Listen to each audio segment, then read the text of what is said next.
આકાશવાણીના ભુજ કેન્દ્ર પરથી હવે રજૂ કરીએ છીએ પ્રાસંગિક. વિષય છે વિશ્વ વિરાસત દિન. સંપાદન અને પઠન કલ્પના શાહ. સમગ્ર દુનિયામાં ઘણી ઐતિહાસિક ધરોહર આવેલી છે, જેને જોવા માટે લાખો લોકો દૂર દૂરથી આવતા હોય છે. આ ધરોહર આપણને જૂની સંસ્કૃતિનો અહેસાસ કરાવવા ઉપરાંત પોતાના સાથે જોડાયેલી કથાઓ પણ ઉજાગર કરે છે. દર વર્ષે 18 એપ્રિલના રોજ સમગ્ર દુનિયામાં વિશ્વ ધરોહર દિવસ એટલે કે વર્લ્ડ હેરિટેજ ડેની ઉજવણી કરવામાં આવે છે.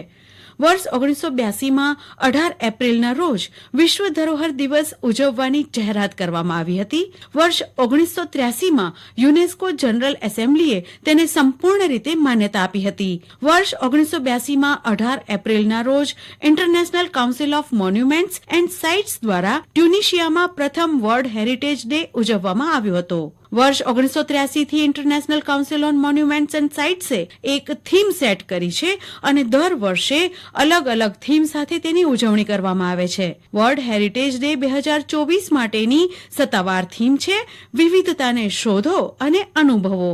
આ થીમનો ઉદ્દેશ્ય વૈશ્વિક ધરોહરોના મહત્વ વિશે જાગૃતિ કેળવવી અને તેમની જાળવણી માટે પગલાં લેવાની પ્રેરણા આપવી છે. વિશ્વ ધરોહર દિવસનો હેતુ સમગ્ર વિશ્વમાં માનવ ઇતિહાસ સાથે સંકળાયેલા ઐતિહાસિક, સાંસ્કૃતિક અને પ્રાકૃતિક સ્થળોને સાચવવાનો છે, જેના માટે લોકોને જાગૃત કરવા ખૂબ જ જરૂરી છે. દેશના વિવિધ વિસ્તારમાં આ હેરિટેજ સાઇટ્સ પ્રકૃતિની સાથે સાથે માનવીની સર્જનાત્મકતા અને કલાત્મકતા પણ જણાવે છે. તેથી તેમની સુરક્ષા કરવાની જવાબદારી દરેક નાગરિકની હોવી જોઈએ. આપણા પૂર્વજોએ આપણને સમૃદ્ધ સાંસ્કૃતિક ભૂતકાળ આપ્યો છે અને આપણા વારસાને જાળવવાના તેમના પ્રયત્નો નિરર્થક ન જવા જોઈએ. આ દિવસની ઉજવણી કરવાનો હેતુ યુવા પેઢીઓને તેમના વારસાને આગળ ધપાવવા અને આપણી સંસ્કૃતિને બચાવવા માટે એક મહત્વપૂર્ણ સંદેશ વહેતો કરવાનો છે. કહેવાય છે કે આવનારા ભવિષ્યની ઇમારતનું વીતી ગયેલા ઇતિહાસના પાયા ઉપર ચણતર થાય છે. માનવ ઇતિહાસ કંઈક કેટલીય સકારાત્મક અને નકારાત્મક ઘટનાનો સાક્ષી રહ્યો છે. ભીષણ યુદ્ધ થયા, સાથે કળા, સંસ્કૃતિ અને સ્થાપત્યના ભવ્ય ચણતર પણ થયા. આ બધો અમૂલ્ય વારસો છે. ભારત 1983માં યુનેસ્કોના કન્વેન્શનમાં સહભાગી થયું હતું. તે જ વર્ષે ભારતના એક સાથે 3 સ્થળો અજંતા ઇલોરાની ગુફાઓ, આગ્રાનો કિલ્લો અને તાજમહેલ યુનેસ્કોની વર્લ્ડ હેરિટેજ સાઇટની યાદીમાં સમાવેશ થયો હતો. ત્યારબાદ સમયાંતરે ભારતની જુદી જુદી સાંસ્કૃતિક અને પ્રાકૃતિક સાઇટ આ યાદીમાં સમાવાઈ રહી છે.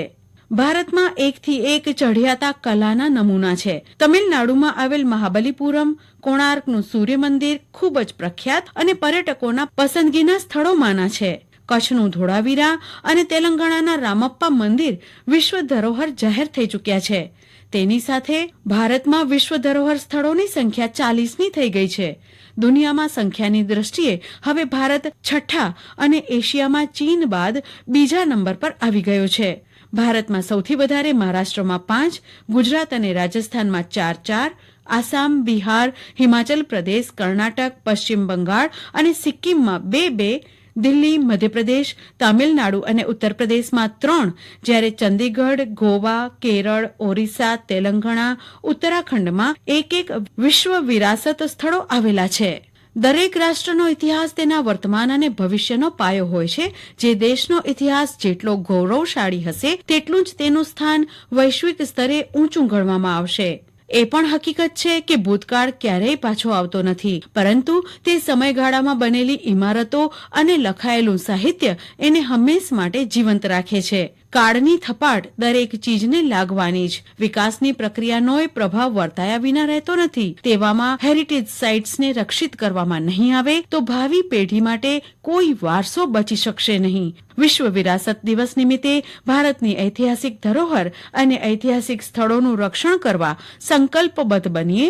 આપણી ગૌરવમય સંસ્કૃતિની જાળવણી કરીએ. હમણાં જ આપ પ્રાસંગિક સાંભળી રહ્યા હતા